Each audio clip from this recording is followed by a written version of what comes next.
Hi, this is Talk K Dramas with Bruce and Alice. Hey. This is episode 4. Yes. Squid Games. Yes, it is. Stick to the team. Stick to the team. Do you have your 3? I do. And I have them better memorized this time. And so sentence number 1, lights out, ...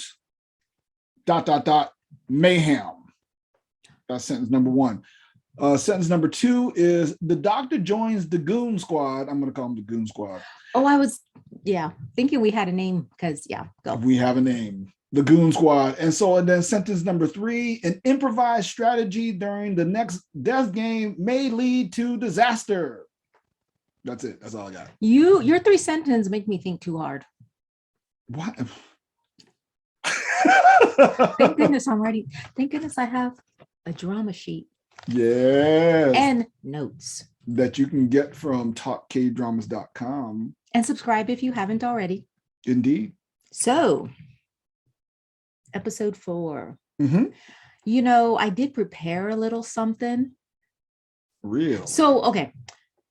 Alana and I have been on set for the last 3 days. Yes. We were on Kevin Hart's new Netflix movie with Mark Wahlberg. If you guys know me, you know I love Mark. I don't love Mark Wahlberg. I really like him.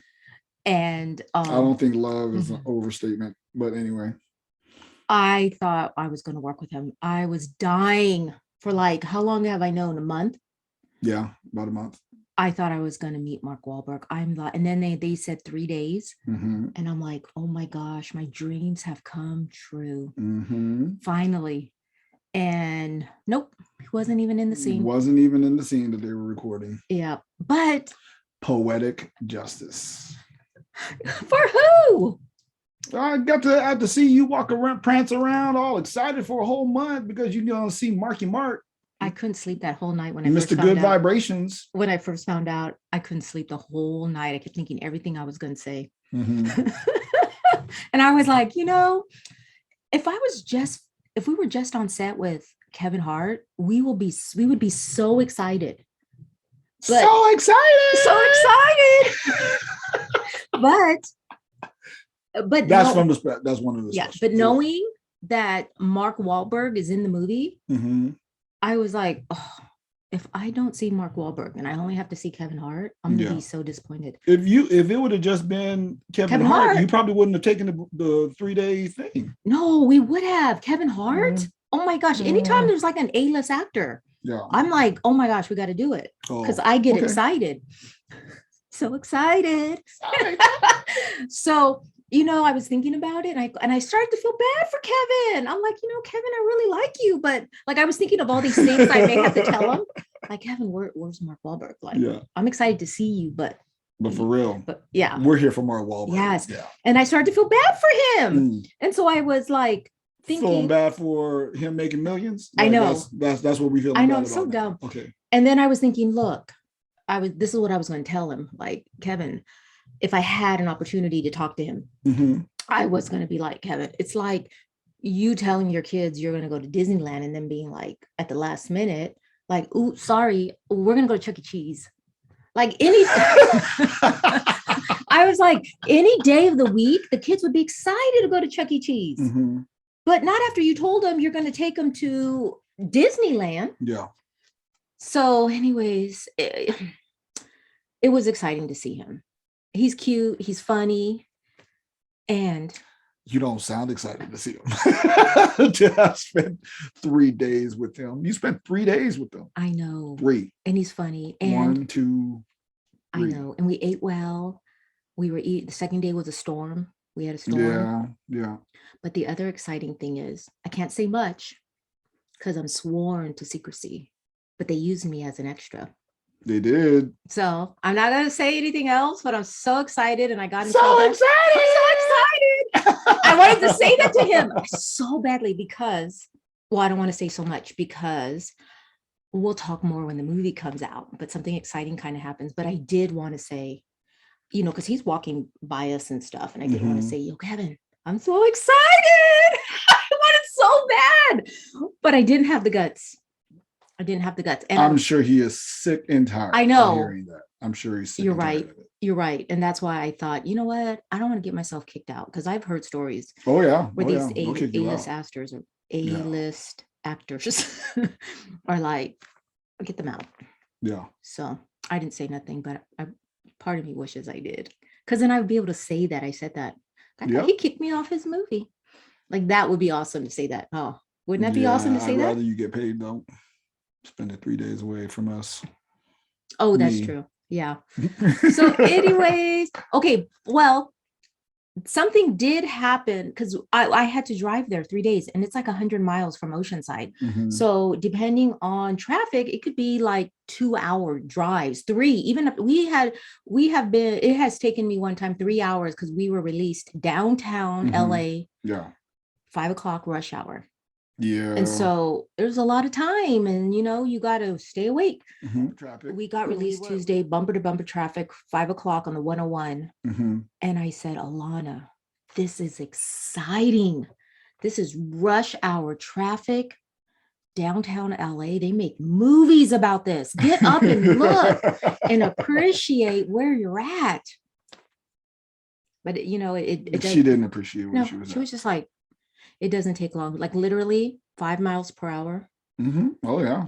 Down the 101. The 101. Oof. Yeah, we had to go 101. I've never been on the 101 without traffic. And I'm literally you have to get there at 5 a.m. to not have traffic. Yeah. And it's like we had like an 8-mile span that took us, 30 minutes or something. Right. A long time.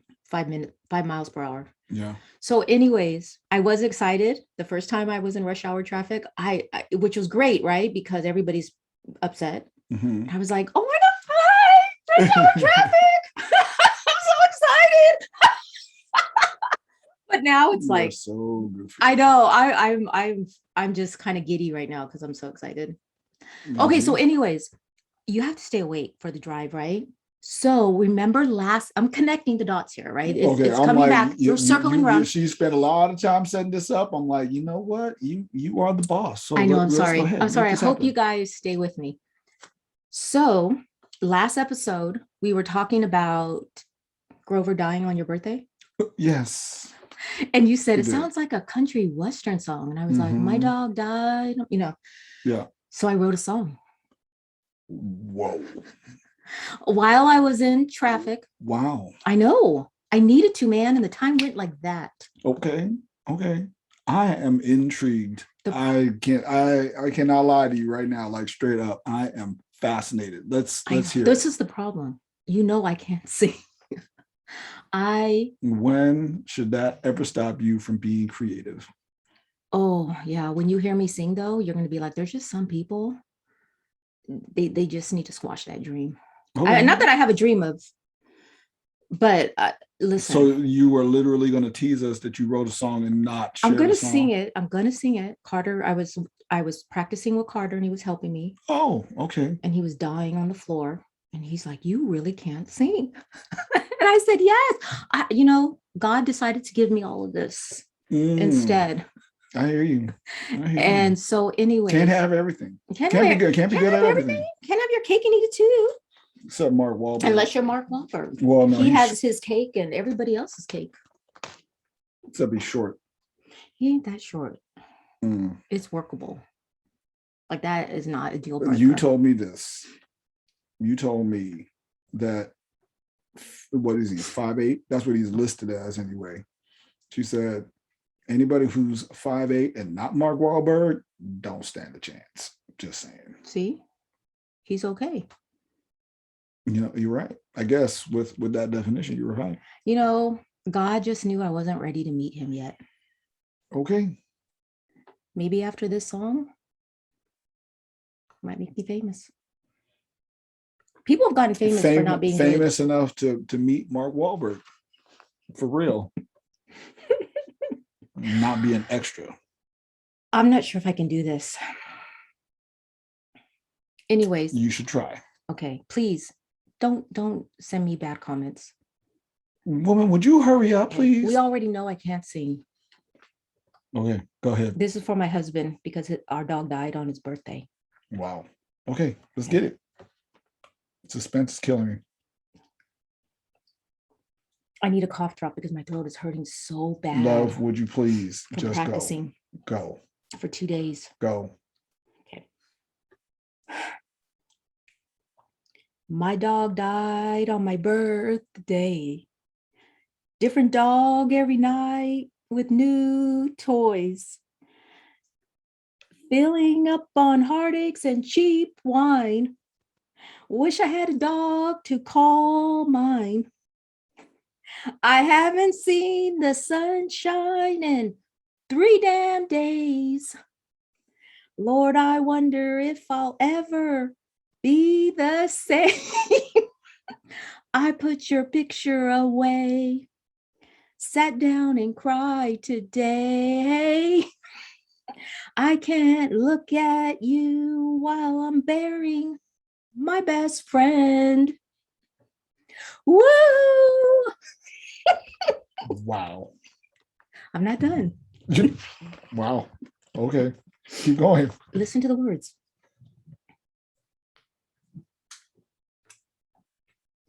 Called out to you last night at the mailbox. Everyone knows, but they won't tell. But their half-hearted smiles tell me something just ain't right. I've been waiting for you for a long time. Can't seem to get you off my mind. I haven't seen you in 3 damn nights. Lord, I wonder why we're living life this way. I found your picture today. Sat down, I wondered where you've been. I can't look at you while missing my best friend. I just want to say I love you. Come back home. That's a song I wrote for you. My country west. That's as close as I get to country western song. What do you think?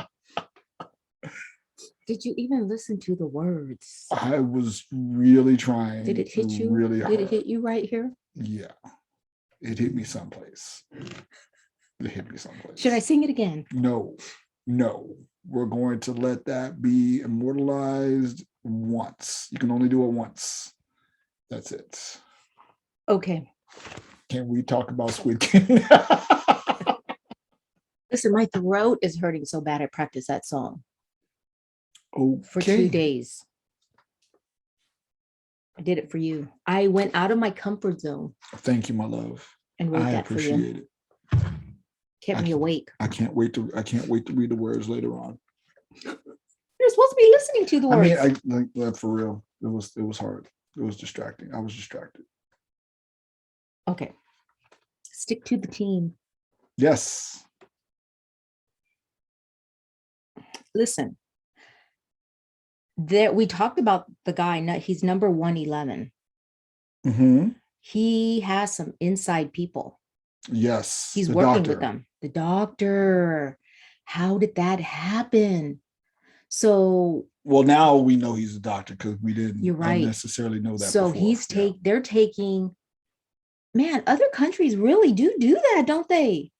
Just steal body parts and sell them. I don't think you have to go to another country. I think there's plenty of that happening in the United States too. But like, we never see movies. They don't talk about it here.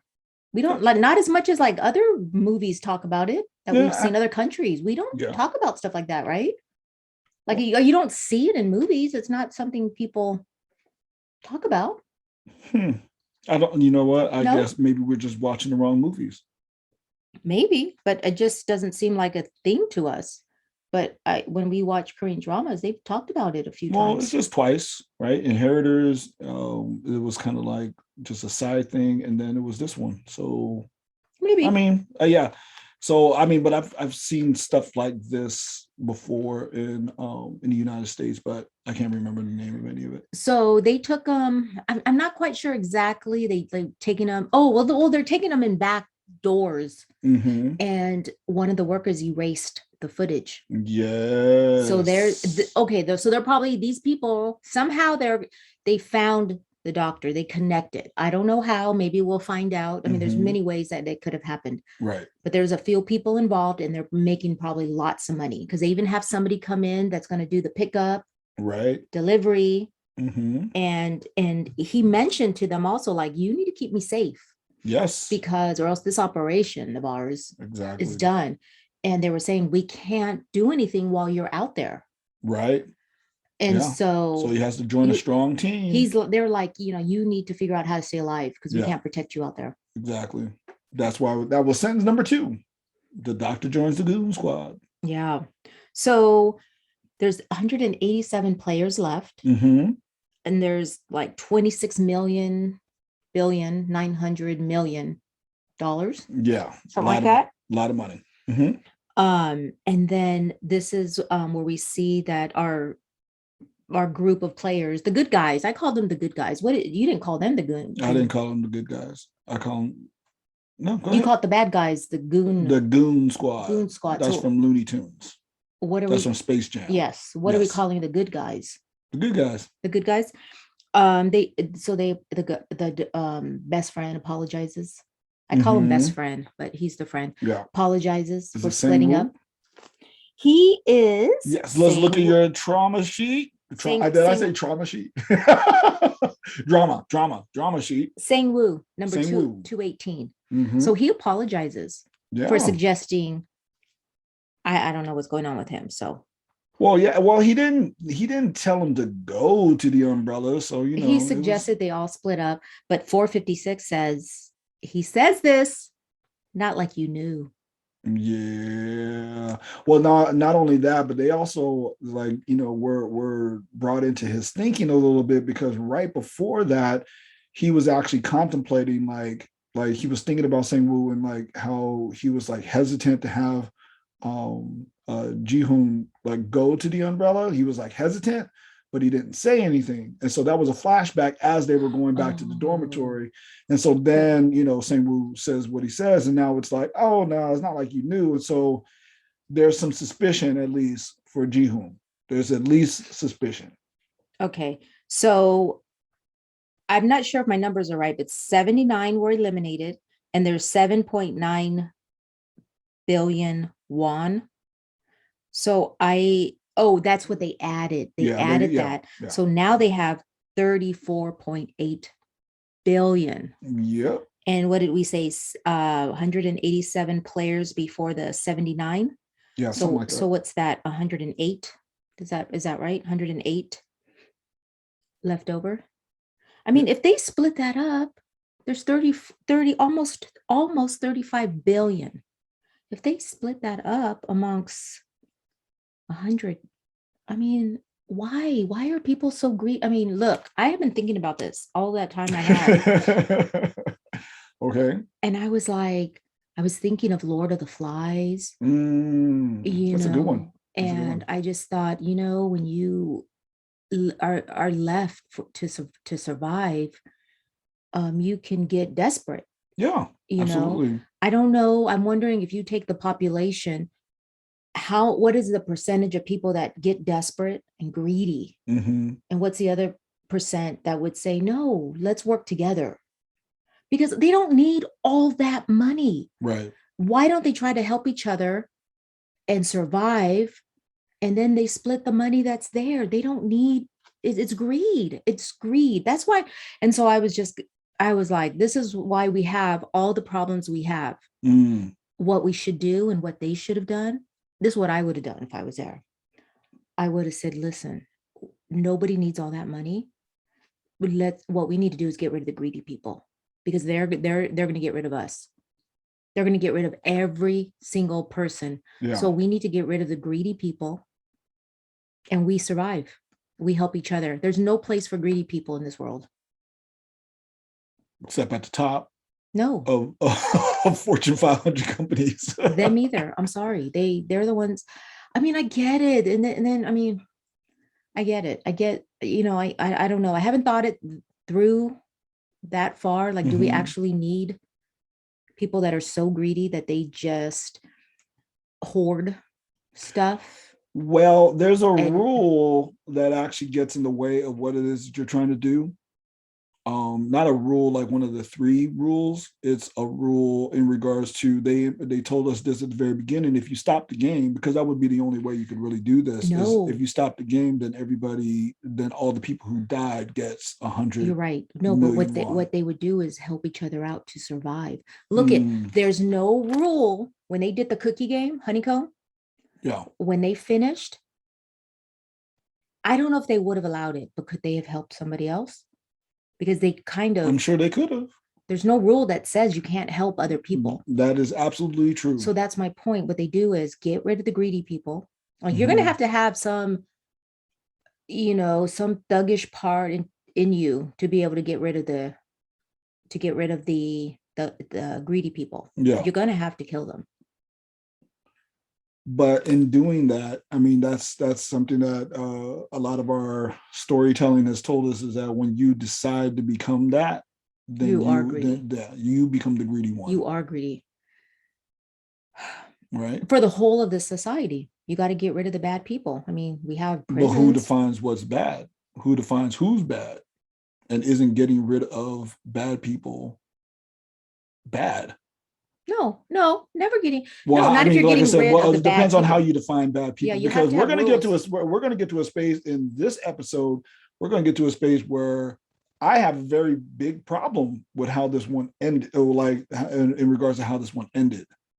Like what this whole next level of the games and everything that are being played. I got a huge problem with this, but we'll wait for it at the end. But what you're saying, I don't know if. I mean, I'm just thinking of, if we jump ahead and we know, right, this is a review, so it's not going to be a surprise to talk about tug of war or anything. They split them up into teams of 10. How do you compensate for that when you split people up into teams of 10? Right. And so the people who are constructing the game, they are being very purposeful about how they're breaking everything down. Yeah.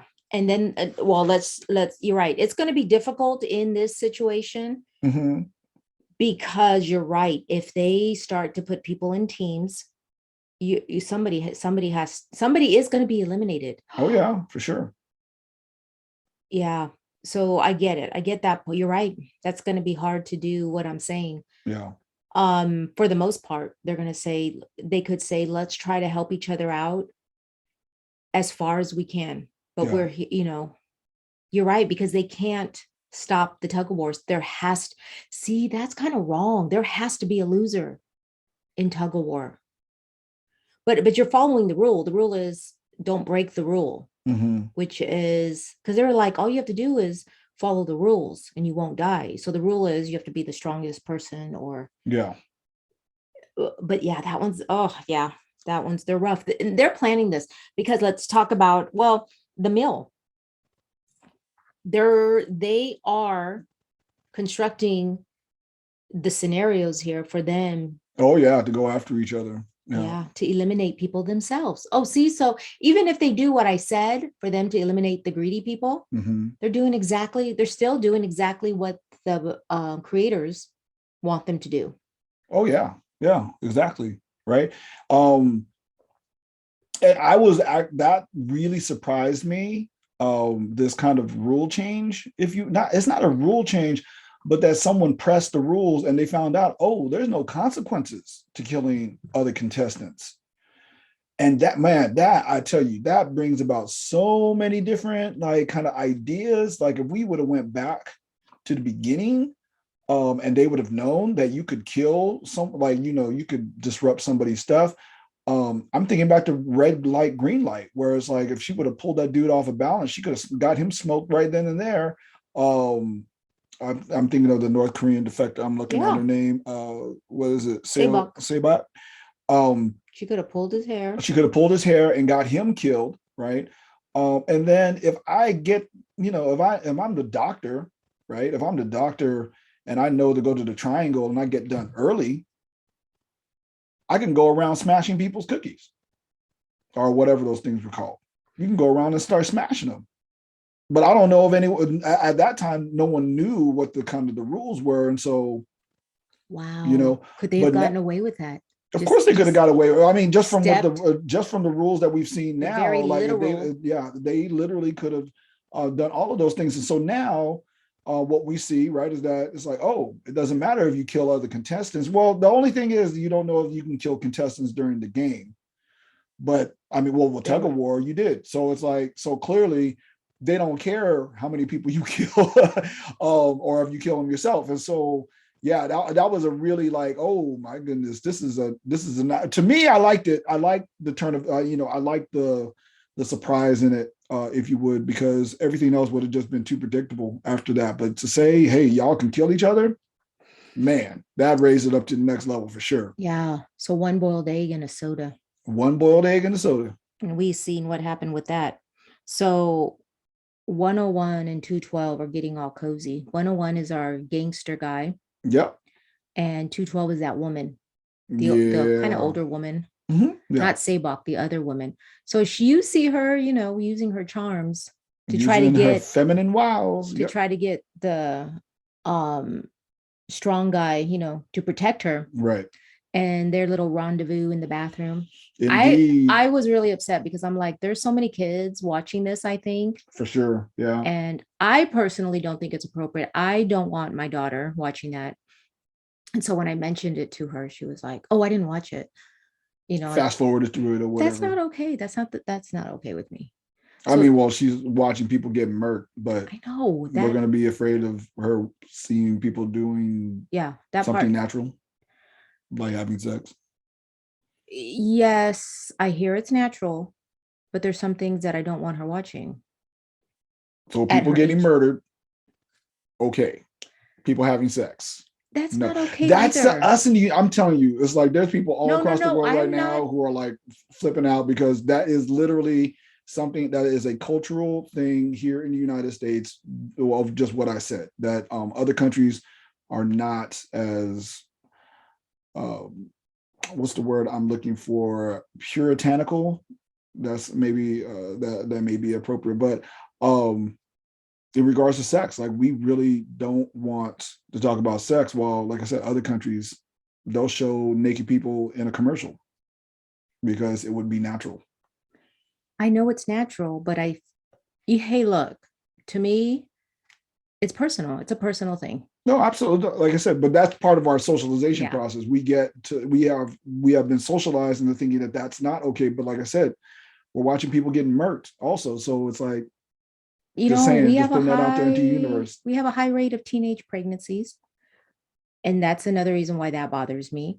The other thing that really bothers me that I feel like a lot of adults like to say is that, oh, kids are strong, they get over it. And I'm like, no, they don't. They become adults who are hurting.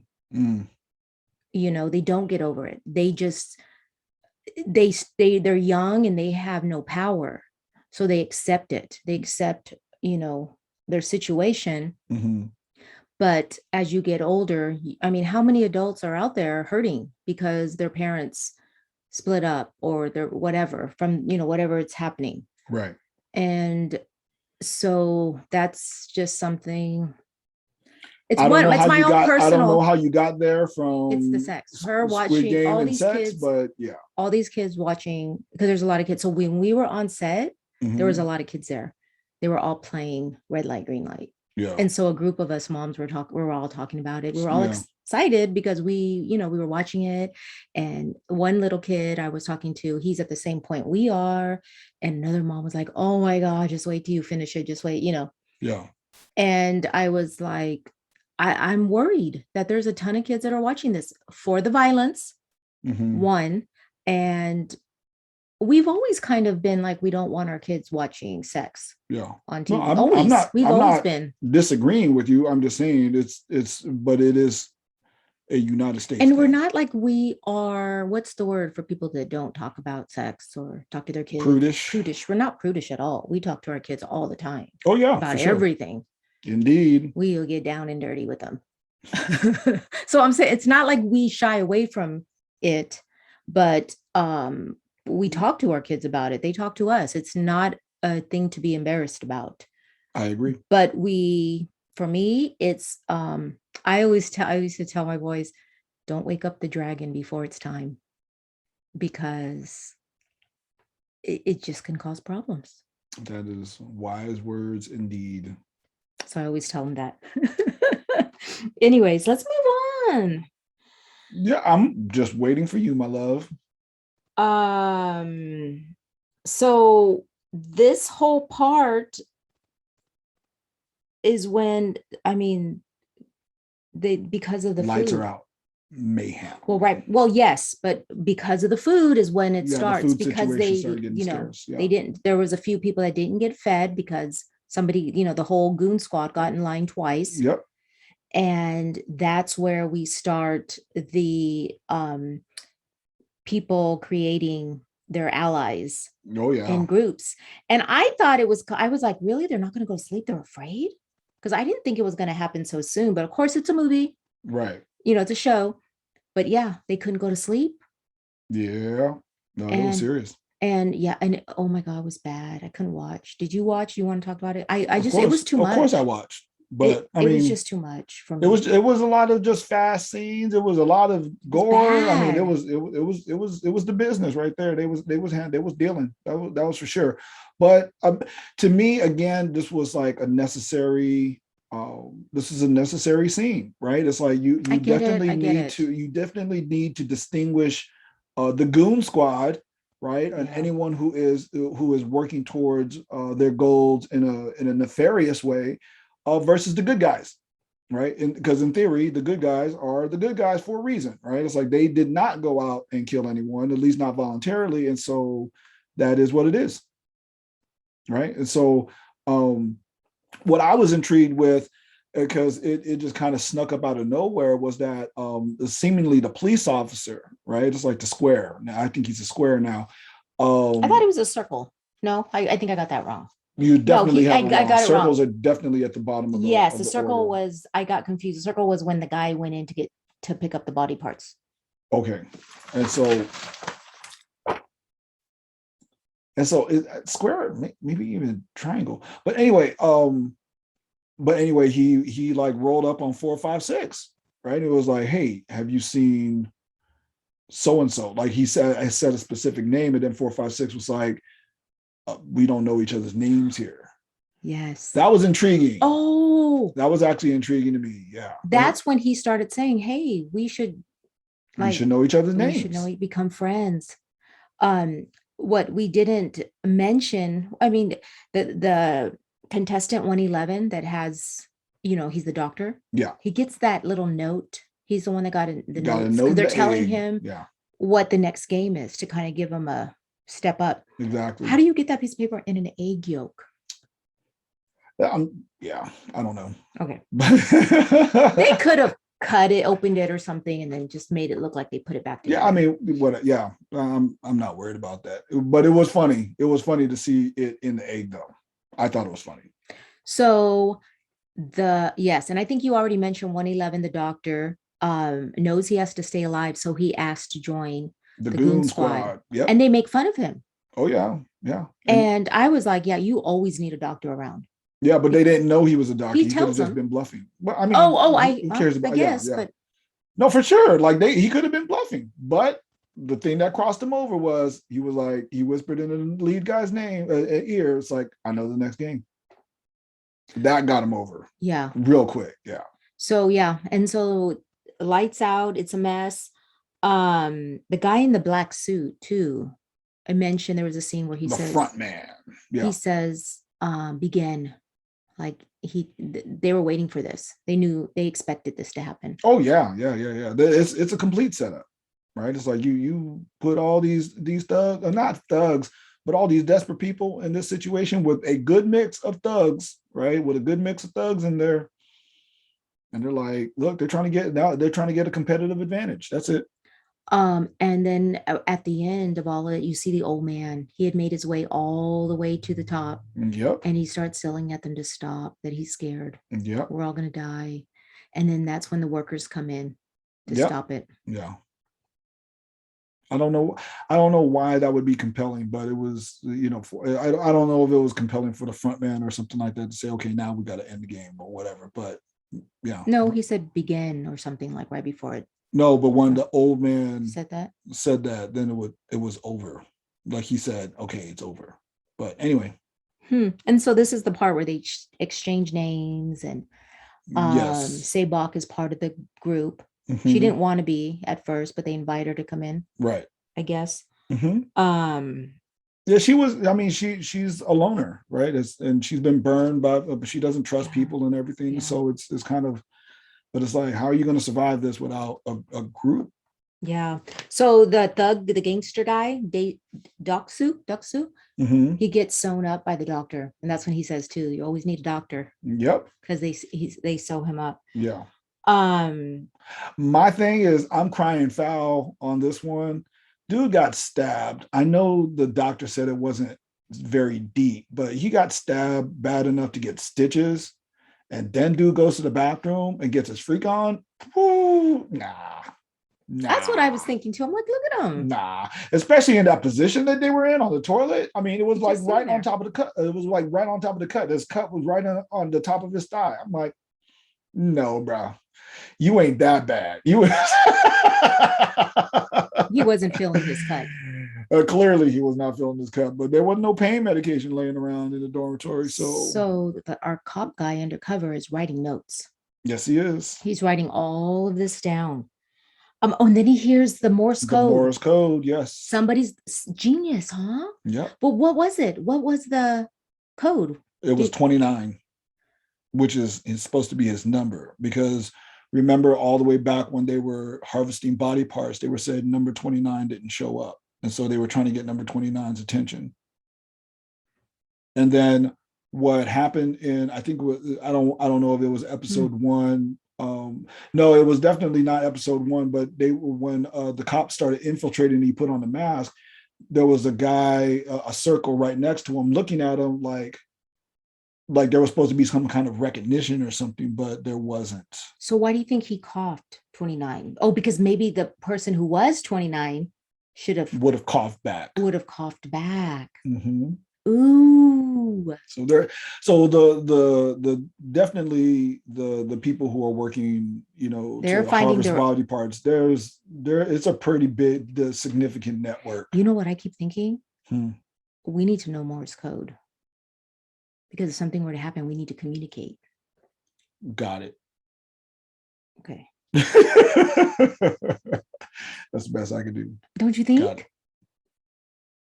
No. Okay.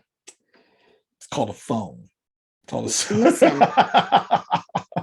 if the zombie apocalypse something happens, we might need Morse code. Okay. Got it. I didn't realize you were doing that on purpose for a second there. Good job, the next day, our old man stayed up all night. And he stayed up all night? I love it when an unexpected person does something like that. Like, you don't give somebody credit because you don't think they can, live up to whatever expectation you have for them, and then they do. Right. I love that. Yeah. You find, especially like an old person where you think that they're useless. Right.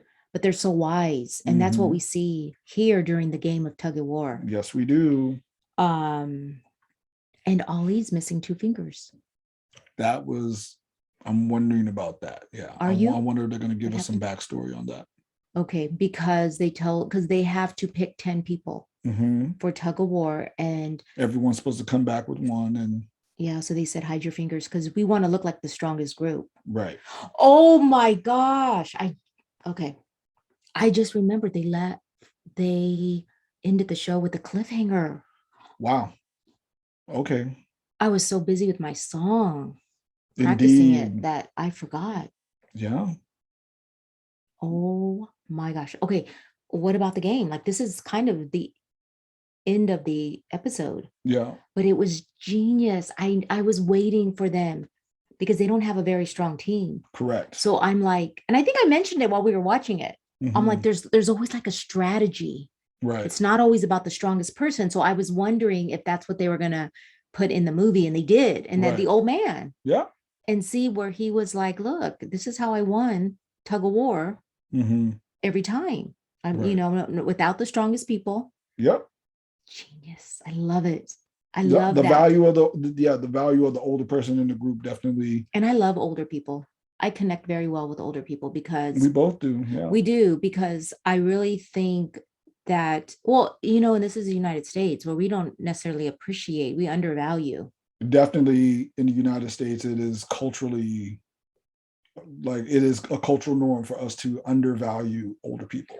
I know, but they have so much experience. They have worked through life. Mm-hmm. You know, like I love the saying where, you know, life will straighten you out. Like when they say that to young kids that, you know, just think everything should be given to them. They're like, yeah, just life will straighten them out, Yeah, you know? that's for sure. And so when you see an older person, you're like, can you imagine what they've had to go through? I see it in my dad. Yeah.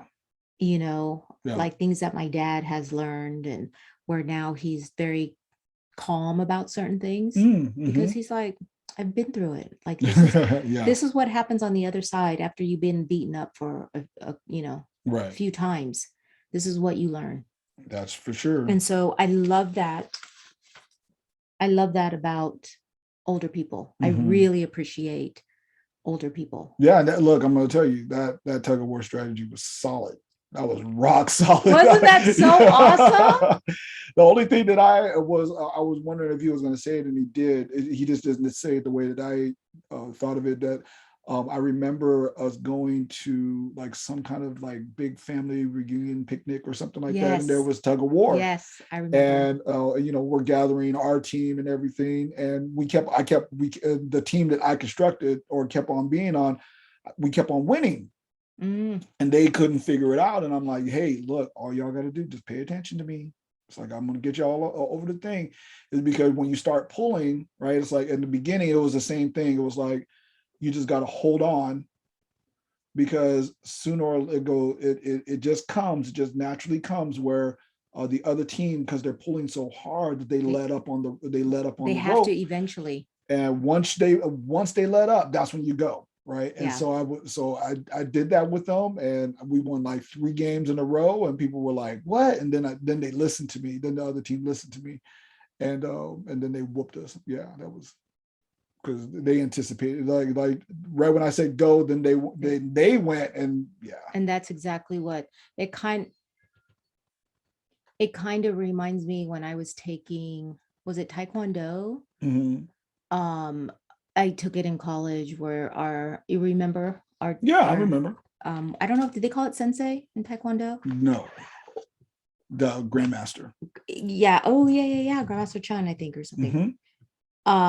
When, you know, they were saying like if somebody's coming after you, you kind of, I don't know, there's some strategies where you go towards them. Yeah. Because, you know, you catch them off guard. Right. That's when and you probably learned that in judo too, right? When you're balance. Everything in judo is about balance. Yeah. So when the other person, if you can knock the person off balance, you win. Then so something like that, like a strategy like that, where that is having to do with kind of a balance or something. And so that is definitely right. That's definitely what the guy, Seng Woo is trying to do now, because that's where our cliffhanger comes in, right? It's like he's like, which that's the impromptu strategy. It's like, I don't think you can communicate that much during tug of war. In regards to strategy wise, I think this would have been something that you would have to actually talk through before, because people would have just been panicking, which they did. But he's like, hey, we got to take 3 steps forward, and they take those 3 steps forward, and then we get left with the cliffhanger. Oh, that was it. I wanted to mention one thing: the new girl that joined that team. Yeah. Our girl Sebok, she asked her to join. There's something about her. Did you catch anything? She had a look, and there's something about her. And no, you didn't get anything. I'm just saying she's really like calm in the face of all of this stuff, and so that means one of 2 things. She is either really just a calm person, which you would wonder how a calm person got into this situation in the first place, or she's like really wild and crazy. She does. I don't get her as calm. I almost felt like there's some anxiety there. There's something. They were putting the camera on her. We'll wait and see, because I don't know. Yeah. I just thought that, or we didn't get a chance to talk about it, but I thought that the most cold-blooded thing not the most cold-blooded thing, but how the gangster dude kicked that woman off that team. That was. What do you expect? I was like, I wanted to tell her, what you really thought? Yeah. He barely even knows you. He found his warm place to park it. And he's out. Done. Yeah. I heard this saying, let me see if But she did say, I'm going to kill you. So we'll see how that winds up happening. I hope she does. There's this saying that says, it's funny. Let me see if I can remember it. Good luck. A man will do anything before sex, and a woman would do anything after sex. Do you think that's true? I've heard that, and I thought, yeah, I've tried it on you. It works. Hey, look, we have not watched the last episode or the next episode yet. And so I wanted to call a shot right now. Ooh, you haven't done this in a while. But I know it's not, I know it's not going to happen. But when I was watching it, I was like, because I was looking at how you could use leverage, right? In some way, shape, or form, how you could create some kind of leverage. And there were light posts along there were light posts along the side of the thing. And so if someone wrapped themselves around that in some way, shape, or form and used that to leverage. Genius. And so I was wondering, it's like the crazy girl, I'm just calling her a crazy girl. I don't know what else to call her. But if she was like, if 212 was just like some kind of like genius, and she would just like do something like that. But I'm just putting that out there. I think that Sing Woo's strategy is going to wind up. So let's call her the new girl. But the new girl, I thought that she would like think of something brilliant and then that's what I was thinking, that the new girl was going to think something. But then when the old man came up with his strategy, I went, oh, okay, there's something about her. She's going to do something. Yeah. Maybe she saves them all. See, in this one, it's like it's not not necessarily the best thing to have a mixed team, but generally speaking, like mixed teams, diversity. Research tells us that diversified teams actually perform better over the long run. Is Ali the one at the end? Ali's at the end. Why did they put him at the end? The anchor has to be strong. And is he the strongest one? They already demonstrated that he's pretty strong. What? Where did he show his strength? So he showed his strength when he saved Ji-hoon, right? He literally single-handed, like with his hand in a pose, held him still from falling. Yeah. That's one. Two, he was like when they were during Lights Out, the mayhem. He brandished like a huge like metal beam or something like that and was swinging it back and forth. And so they've established so they did establish his strength twice. So we were supposed to remember that he's strong. And so when he got there, it was not a surprise to me. So he's at the end. Our guy in the front, 456, he's there because he's level-headed and he has to have inner strength. So that's what's supposed to happen. He's supposed to always be high energy also. Yes, and give the other contestants energy when they need it, hope. Yeah. And then you just fill in the middle, right? You stagger them. And then have their feet horizontal to each other or something like that. Yeah. Ooh, I'm going to start seeing kids doing tug of war. Doubt it. It was amazing when I first... Tug of war hurts your hands. So I was at... and you got to have a big fat rope. I was at the park with Alana because she was playing softball. And that's when the first time I saw kids playing red light, green light. And then when we were on set, all the kids were out there playing red light, green light. Interesting. Cool. That was episode 4. Indeed. Thanks for listening or watching. I know our camera's focusing. We're going to figure out the autofocus thing, folks, but be patient. It's trying to focus on Bruce's big head and anybody get the license plate to that bus. Anyway, thanks for listening. This is Talk K-Dramas with Bruce and Dallas. Please subscribe, comment something nice, not on my singing. How about something nice about your singing? Ooh, I know that's going to be hard. But my mama said, if you can't say nothing nice, don't say nothing at all. Yeah. And you're going to look silly anyways if you do, because we already all know Alice can't sing. You have so many other more talents left. Yeah. Just tell anyone if you can't, is that if they say that you can't sing, it's like, can you construct a website? Can you do a YouTube channel? Can you do this podcast? Probably most people can. Nah. I ain't that special. I don't think so. Oh, you are definitely special. Bye. Bye.